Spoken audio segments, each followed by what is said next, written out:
ലാലേട്ടൻ്റെ അമ്മയുടെ ഭൗതിക ശരീരം വീടിനകത്ത് നിന്ന് പുറത്തേക്ക് കൊണ്ടിരിക്കുകയാണ്.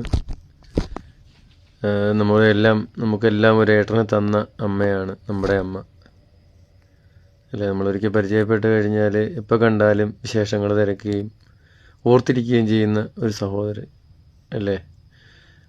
അത്രയും ഒരു അഭിനേതാവ് എന്ന നിലയിൽ അതിനേക്കാൾ അപ്പുറം നമ്മളോടൊക്കെ ചേർന്ന് നിന്ന് നമ്മുടെ ഹൃദയത്തെ കവരുന്ന ഒരു സഹോദരനെ, ഒരേട്ടനെ നമുക്ക് തന്ന ഒരമ്മയാണ് ഇപ്പോൾ നമ്മുടെ ഇടയ്ക്കിൽ നിന്ന് യാത്ര പറഞ്ഞു പോകുന്നത്.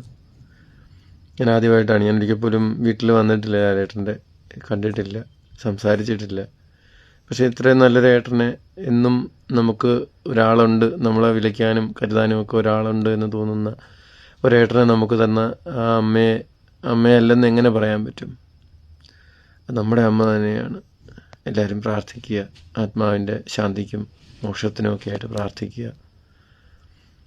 ഞാൻ ആദ്യമായിട്ട് ലാലേട്ടനെ കാണുന്നത് എനിക്ക് തോന്നുന്നു ഞാൻ 6-ലോ 7-ലോ എങ്ങാണ്ട്, അല്ലെങ്കിൽ 8-ലായിരിക്കുമെന്ന് എനിക്ക് തോന്നുന്നു. നമ്മുടെ ലാൽ സലാം എന്ന് പറയുന്ന സിനിമയുടെ ഷൂട്ടിംഗ് സൈറ്റിലാണ്.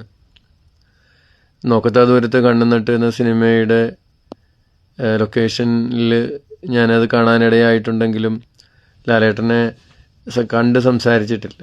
പക്ഷേ ലാൽ സലാം എന്ന സിനിമ തൊട്ട് ഒട്ടുമുക്കാലും ലൊക്കേഷനുകളിൽ കാണുമ്പോഴൊക്കെയുള്ള സ്നേഹം, ആ സ്നേഹം പറഞ്ഞറിയിക്കാൻ വയ്യാത്ത ഒരു അടുപ്പം, അതാണ്.